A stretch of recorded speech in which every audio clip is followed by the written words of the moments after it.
much Ben Carson while he's around as possible, and he definitely seems to kind of be fading. So when he was on This Week with George Stephanopoulos this past weekend, and he was asked about this Republican obsession with screening and terrorizing refugees, which, if anybody watched, the Prime Minister of Canada, Justin Trudeau, actually personally greeted Syrian refugees coming into Canada recently. And it was a really moving video and sort of the perfect antidote and contrast for the inhumane xenophobia of the Republicans.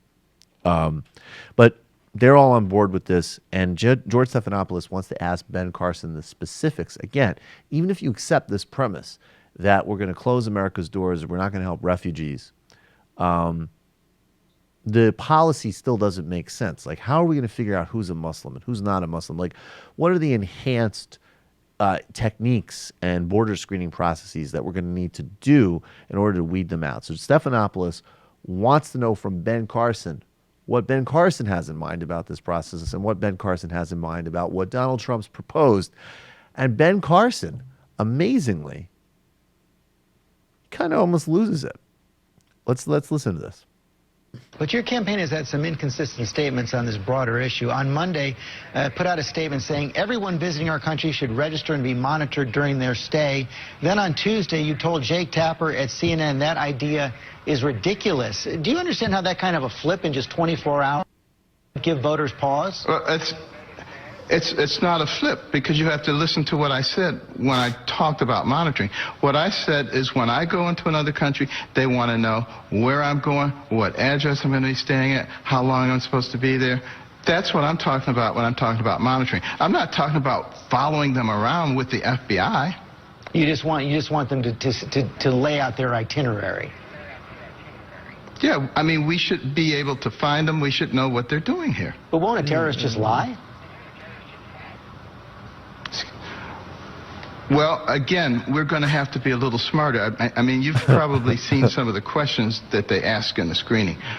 Have you ever been a terrorist? Are you planning a terrorist attack? You know, have you been trained with tactical?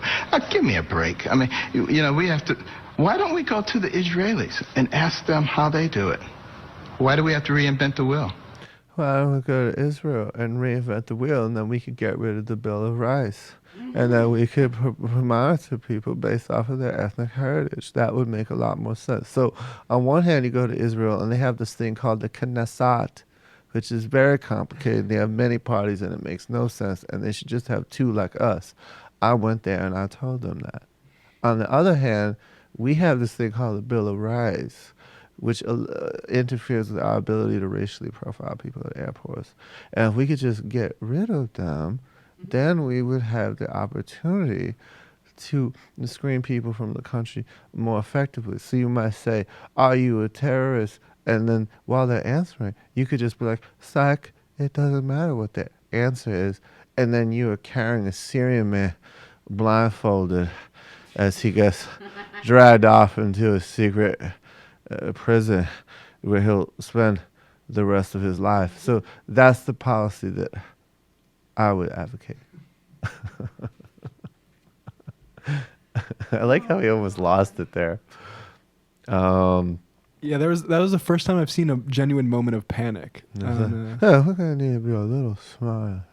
What do I think when I think smarter? Jews. What do I think when I think of Jews? Israel. Israel good. Everybody likes Israel. Great. Solution. Okay, speak slow. All right. Up yours, George. Trying to catch me off guard. I will kill you. I will literally. You are lucky with your gotcha questions that I'm born again, because I swear to God, I put a screwdriver in your temple.